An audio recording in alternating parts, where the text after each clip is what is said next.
उनके चवनि था संजीदगी वारो नज़रियो। ठीक है,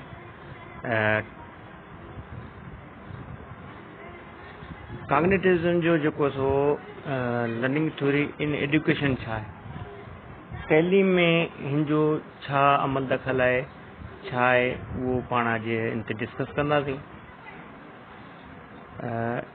इनमें आहे cognitivism is a theory of learning. Cognitivism जो सिख्या जो एक अहम नज़रियो आहे। It focus on mental process, माना जेको भी दिमागी ज़हनी जेके अमल आहिनि उन्हनि ते ध्यानु ॾिए थो। It explain how people think, learn, remember and solve problems. ही बयानु करे थो त माण्हू कीअं सोचनि था, सिखनि था, कीअं यादि कनि था ऐं कीअं पंहिंजा मसइला जेके आहिनि उहे हल कनि था।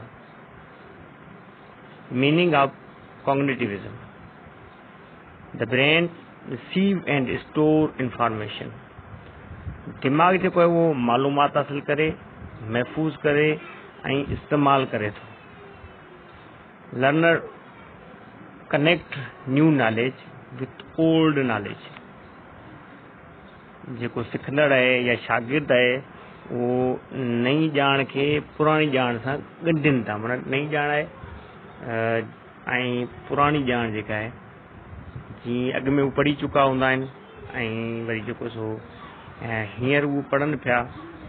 जीअं पाण मादे जूं हालतूं आहिनि, जीअं पाण चौथे क्लास में पढ़ी विया हूंदा आहिनि शागिर्द, वरी जॾहिं हू 5 क्लास में अचनि था त उन्हनि खे इहा शइ हुजे थी।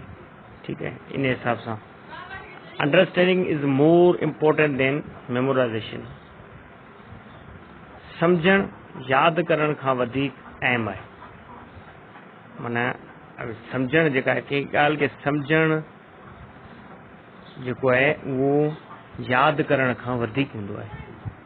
माण्हू हिकिड़ी ॻाल्हि जेकॾहिं यादि करे, उहो रटाफिकेशन करे, रटाफिकेशन खां इहो आहे त जेकॾहिं उहो शागिर्द सुठे नमूने सम्झी वञे थो त इहो जेको आहे सो यादि करण खां वधीक हुजे थो। In the main feature learning is an active mental process. सिख्या हिकु फ़ाल ज़हनी अमल आहे। फ़ाल यानी कि चुस्त मेंटल प्रोसेस आहे। Thinking and reasoning are important. सोचण ऐं दलील ॾियणु अहम आहे। जेको सो सोचे थो माण्हू ऐं उन जी का दलील ॾिए थो, इहो जेको आहे सो अहम आहे। Problem solving is part of learning. ऐं हिन में जेको सो मसइला हल करणु सिख्या जो हिस्सो आहे। Student learn better when idea are organised. तरतीब सां पढ़ण सां बहितर सिख्या हासिल थिए थी। तरतीब सां का बि शइ माण्हू पढ़े थो त उहो बहितर उन सिख्या जेका आहे उहा हासिल थिए थी। इनमें जेको इम्पोर्टेंट थ्योरिस्ट आहिनि, जंहिंमें जीन पियागेट मारूफ़ जेको आहे सो फिलासफर आहे, जेरोम बर्नर आहे, लेव विगोटस्की आहे। उन खां पोइ principles of cognitivism. Learning move from simple to complex. सिख्या जेका आहे उहा सादे खां मुश्किल तरफ़ वधे थी। उस्ताद teachers connect new lessons with previous knowledge. Teacher जेको आहे उहो ॻंढे थो उनखे नए सबक खे जेको पुराणे सबक सां ॻंढे थो। जीअं को अहिड़ो टॉपिक आहे जेको प्रीवियस क्लास में ॿार पढ़ी वञे थो, पर उनखे जेको आहे सो वरी उनखे उन सां ॻंढे थो त जीअं पाण पुराणे क्लासनि में पढ़ी आया आहियूं, हीअ शइ पढ़ी आया आहियूं, हाणे जेको आहे इन जे बारे में असां वधीक पढ़ंदासीं। Visual aids help student learn better. तस्वीरूं ऐं चार्ट जेके आहिनि उहे मददगार थियनि था। हिन उसूल तहत तस्वीरूं ऐं चार्ट मददगार थींदा, जीअं विजुअल एड्स आहिनि, चार्ट्स आहिनि, पिक्चर्स आहिनि, इहे वधीक थियनि था। अच्छा, student should be encourage to ask question, शागिर्दनि खे सवाल करण जी हिम्मत ॾिनी वञे थी।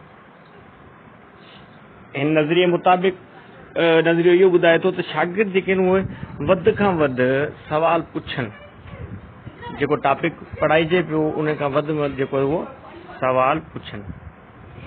रोल ऑफ टीचर, अच्छा हिन में जेको सो टीचर जो कहिड़ो जेको सो किरदारु हुजणु खपे। Teacher act as a guide, teacher हमेशह हिकु रहनुमा तौरु कमु करे थो, पर पाण वटि ईअं कोन्हे। टीचर जेको आहे सो सॼो जेको टीचर ई पढ़ाए थो, ऐं ईअं न हुजणु खपे। ऐं टीचर खे सिर्फ़ु हिकिड़ो रहनुमा तौरु कमु करणु घुरिजे, गाइडेंस तौरु कमु करणु घुरिजे ऐं इंस्ट्रक्टर तौरु कमु करणु घुरिजे। शागिर्दनि खे teachers help student think and understand, उस्ताद जेको आहे उहो मदद करे थो शागिर्दनि खे सोचण लाइ ऐं सम्झण लाइ। Teacher encourage problem solving, teacher जेको आहे उहो मदद करे थो, मदद ॾिए थो ऐं उनखे उन्हनि शयुनि ते उकसाए थो त तव्हां पंहिंजो प्रॉब्लम जेको आहे, पंहिंजो जेको मसइलो आहे उहो पाण हल करियो, ऐं उन्हनि खे उहा गाइडेंस ॾिए थो त हीउ जेको सो मसइलो उहो पाण हल कनि। Role of student,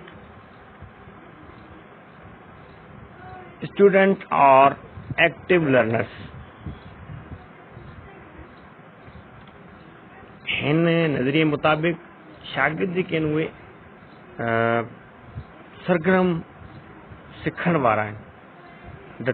they think, observe and analyse, हू सोचनि था, मुशाहिदो कनि था ऐं तज्ज़ियो कनि था।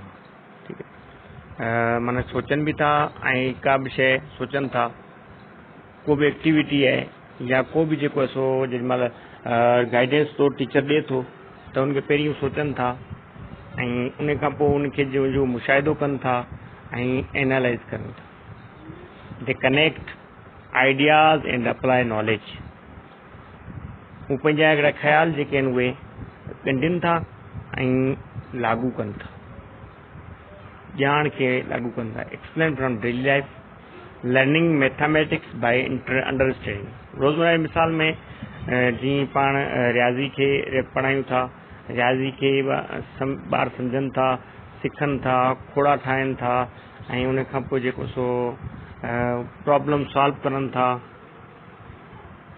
माइंड मैप्स, यानी कि using mind maps to remember lesson, ज़हनी नक्शा, ज़हन में छा आहे उहे जेके आहिनि उहो इस्तेमालु कनि था। ठीकु है, learning bicycle riding through balance, जीअं साइकिल हलाइण ऐं सिखणु। Using grammar knowledge in essay writing, grammar जी ॼाण खे मज़मून में इस्तेमालु करणु। हिन जा एडवांटेज जेको आहे उहो एडवांटेज आहिनि, कहिड़ा फ़ाइदा आहिनि। हिन में इम्प्रूव थिंकिंग स्किल्स, माना यानी कि हिन में जेको सो ख़्यालात जेके आहिनि उहे जेको सो सोचण जी जेके सलाहियतूं आहिनि उहे वधनि थियूं। डेवलप्स मेमरी, इंकरेज अंडरस्टैंडिंग, यादगिरी जेका आहे उहा बहितर थिए थी, मेमरी जेका आहे उहा बहितर थिए थी ऐं जेको सो सम्झणु वधे थो। ठीकु है, अच्छा, हेल्प इन सॉल्विंग प्रॉब्लम्स, मसइला हल करण जी सलाहियत वधे थी। नतीजो ये निकिरे थो, cognitivism is an important learning theory, cognitive नज़रियो जेको आहे उहो अहम सिख्या वारो नज़रियो आहे। It focused on understanding and thinking, ये सोच ऐं सम्झ ते ज़ोर ॾिए थो। It help student use knowledge in real life, जो शागिर्दनि खे हक़ीक़ी ज़िंदगी में इल्मु इस्तेमालु करणु सेखारे थो। सर इहो मुंहिंजो जेको सो तमामु दोस्त ऐं जेके बि आहिनि, इहो जेको बि मुंहिंजो हो प्रेज़ेंटेशन हुई about cognitivism. Thank you sir. अल्लाह हाफिज़।